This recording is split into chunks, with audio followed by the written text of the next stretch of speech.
Михалыча в нашем поселке знал каждый. Старик был лучшим пчеловодом в округе. Огромная пасека, которой он занимался вместе с женой, располагалась недалеко от села. Семейный бизнес приносил довольно неплохие деньги. И вот как-то заметил старик, что кто-то повадился разорять его пасеку. Решил он, что надо вычислить разбойника и наказать. «Так что придется в засаде какое-то время посидеть», — сказал он жене. Михалыч еще днем соорудил в укромном месте шалаш, перетащил туда все необходимое и, как только начало смеркаться, отправился дожидаться злодея. Первая ночь не дала никаких результатов. Так и просидел он в своем укрытии, никого не дождавшись, только замерз и не выспался. Вторую ночь он опять сидел в засаде, под утро начало клонить в сон, как вдруг со стороны леса нарисовалось небольшое бурое пятно. Оно приближалось к пасеке, значит, не зря он тут 2 ночи мерз. Да это же медведь, только маленький, только этого не хватало, подумал Михалыч. Ну надо же, нашел, где метком на халяву полакомиться можно. Пасечник пошумел немного и, услышав шум, медвежонок убежал в лес.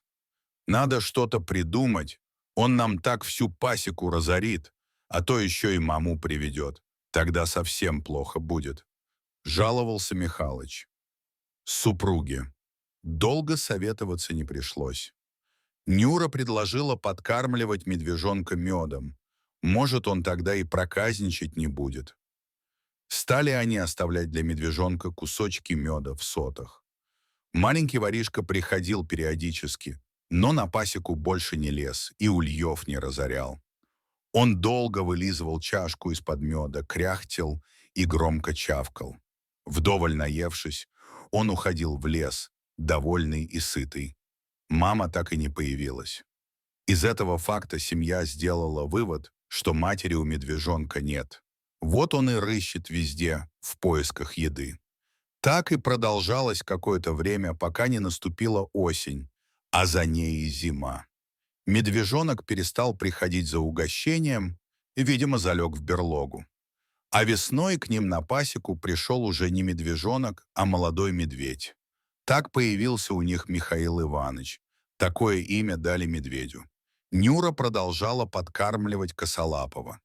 Он быстро подрос и окреп на сытной домашней еде.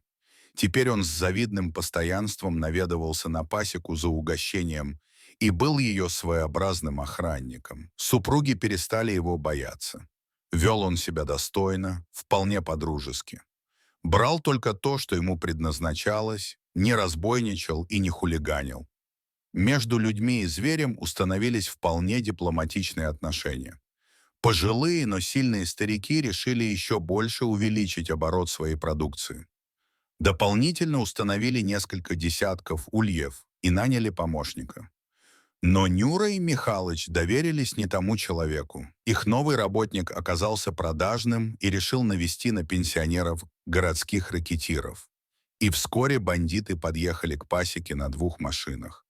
Иван Михайлович встретил их по-доброму, решив, что они приехали купить мед. Но рэкетиры сразу заявили, что будут собирать со стариков деньги за определенную сумму в месяц. Они обещали защищать их бизнес от настоящих бандитов. Михалыч пошутил, что кроме них он тут больше никого не видел. Но вымогатели обозначили, что выбора у пчеловодов нет. Или платить, или попрощаться с пасекой, которую пообещали сжечь вместе с пчелами. Через 3 дня рэкетиры собирались вернуться, чтобы взять деньги за полгода вперед. Супруги начали думать, что же им делать. Нюра предложила обратиться в полицию. Но Иван понимал, что там ничего сделать не смогут. Не будут же полицейские целыми днями охранять их пасеку, чтобы защитить от бандитов. Тем более, что устроить пожар можно было с легкостью. Хватило бы пары литров бензина и одной маленькой спички. И Михалыч понял, что действовать придется самостоятельно. В доме был небольшой арсенал оружия, так как Михалыч был заядлым охотником. Решили они, что сами смогут защитить себя и свое добро. Вымогатели приехали через 3 дня, как и собирались. Вот только навстречу им так никто и не вышел. Старики засели на чердаке с охотничьим ружьем, откуда за всем наблюдали. Бандиты начали звать хозяев и требовать деньги. В противном случае пообещали забрать все, что им приглянется, а затем приехать еще раз, чтобы взыскать проценты за долг. Но им никто не ответил. Михалыч уже держал их на прицеле. Тогда главарь велел остальным заходить внутрь. И тут помощь к старикам пришла неожиданно, откуда они совсем не ожидали. Не успели бандиты сделать и пару шагов по направлению к дому, как вдруг откуда-то из леса выскочил медведь, который был в бешенстве и выглядел еще более агрессивным, чем вся эта бандитская свора. Он бежал к дому, круша. На пути все — кусты, молодые деревья и даже забор, который упал, не выдержав его яростного натиска. Влетев во двор, медведь даже успел на бегу отшвырнуть в сторону одного из бандитов. Потом он встал на задние лапы и двинулся на обидчиков, широко раскрыв пасть и показав свои огромные зубы. Куда только делась наглость крутых бандитов. Михаил Иванович, передвигаясь на задних лапах, всей своей свирепой массой двинулся на них. Медведь мотал головой, громко ревел и фыркал, обнажая свои яростные клыки.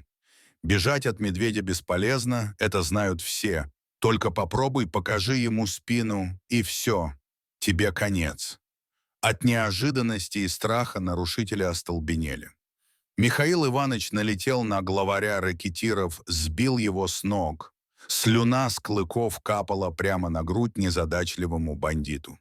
Все остальные подельники бросились бежать, пока медведь был занят их предводителем.